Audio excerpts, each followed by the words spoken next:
බලන්න මේ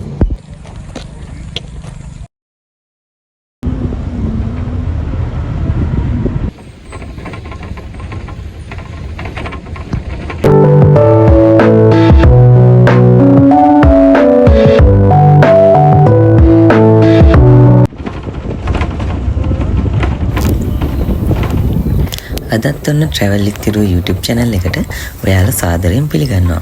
ඔයාලට පේන ඇති සුන්දර දසුන් පෙළක් අද යන්නේ මම නුවර ඉඳලා අම්පාරට. ඒ කියන්නේ කිලෝමීටර් 200ක් විතර අද මම යනවා. යන්න විතරක් අම්පාරේ ඉන්නවා පවුවෙක්. එයාට රෝද කරත්තයක් දාන්න තමයි අපි යන්නේ. ඇත්තටම හරිම දඟෙක්. හරිම අමාරුයි කන්ට්‍රෝල් කරගන්න. හැබැයි ඉතින් මාරම ලස්සනයි. පව් හුරු බුහුටි දුවන්ටම තමයි දඟලන්නේ. ඉතින් අපි යාට රෝද කරත්තයක් දාන්න තමයි අද ඇවිල්ලා ඉන්නේ.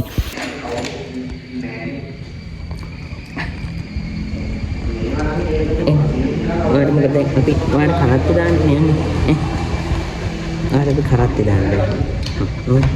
ඔය ඉතින් ලියපන් එපා. මේ කරත්ත දාන්න මෙයා තමයි කරත්ත.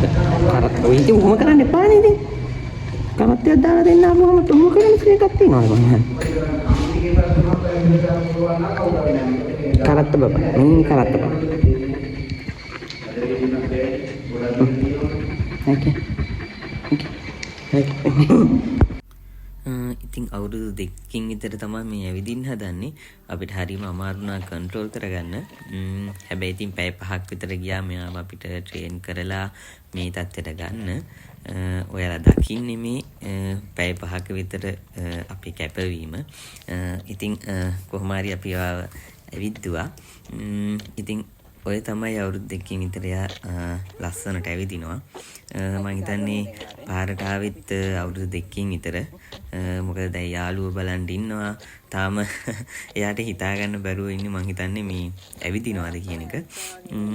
ඉතින් පව් එයාගේ මූණට හිනාවක් දෙන්න අපිට පුළුවන් වුණා. ඉතින් පුළුවන් තරම් ඇවිද්දුවා මම යාව. දැන් හරි. දැන් එයා ගානටම ඇවිදිනවා. ඉතින් ගොඩක් සතුටුයි නුවර ඉඳන් අම්පාර වගේ දුෂ්කර පැත්තකට කිලෝමීටර් 200ක විතර ඇවිල්ලා එයාව රෝද කරත්තෙන් ඇවිද්දවන්න පුළුවන් මේක ගැන. ඉතින් මගෙත් එක්ක රැඳිලා ඉන්න travel with Thiru YouTube channel එකත් එක්ක